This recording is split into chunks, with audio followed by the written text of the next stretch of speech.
So we like to start with just a couple of warm-up questions, and I have a unique one for you, and that's because I know through the grapevine that you're into metalsmithing. Oh, yeah. So tell us about that hobby.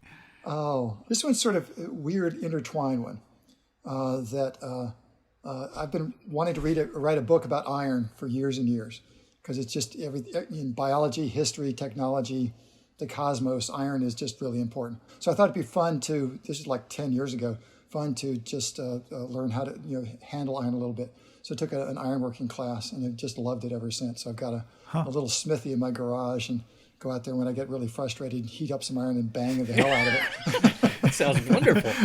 What kinds of things do you make? I've made a bunch of different kind of lamps for the house.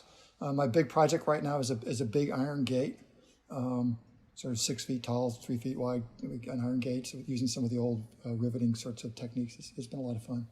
Awesome. How long does it take to make something like that?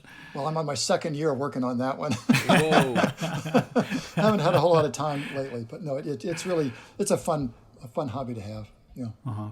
Do you use it to make any scientific devices, or no, not so much? No, that's one of the fun things. I mean, I make get in the machine shop and make really really fine stuff there. It's really fun to just heat something up and hammer the bejesus out of it. You don't care about the 10,000th of an inch. So it sounds really great. Yeah, no, nothing scientific.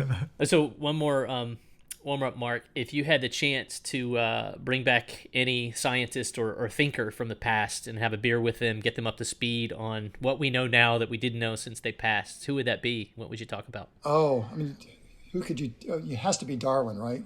In terms of biology. That is a popular answer. You might not be surprised. Yeah. Other than that, I mean, well, for me, Newton's the other big one for me, but he was such an ass. I'm not sure I'd want to bring him back and talk to him anyway. I didn't know he was a known ass. Man. Oh, yeah, boy. He was. The first chop. A first tier ass. Yeah. But Darwin sounded like a neat person just to talk to anyway. Yeah. Would you talk barnacles with Darwin, or what would be the topic of discussion? Well, barnacles for sure. Of course. But just evolution. I mean, his insight into that, 160, 70 years ago was just amazing. To see what he would think of all the genomic stuff now, just to think about it.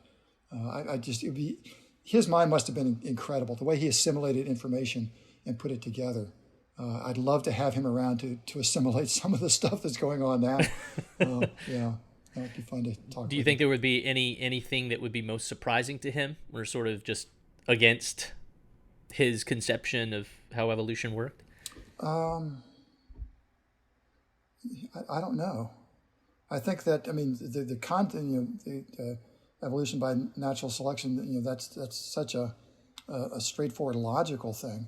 Now, the mechanics of it, in some of the epigenetic stuff where Lamarck had it right, yeah. might be interesting to think about. Yeah, no, it's the complexities of what fits inside that logic, I think, would be fascinating to him.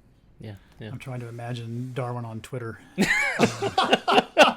Do could he compress tweet? these thoughts into 130 characters? I don't know if he could deal with the limit. Yeah, the character limit would be prohibitive. Oh, God, yeah. Well, that's a scary thought, guys. I'm going to take that one away and ponder it for a while.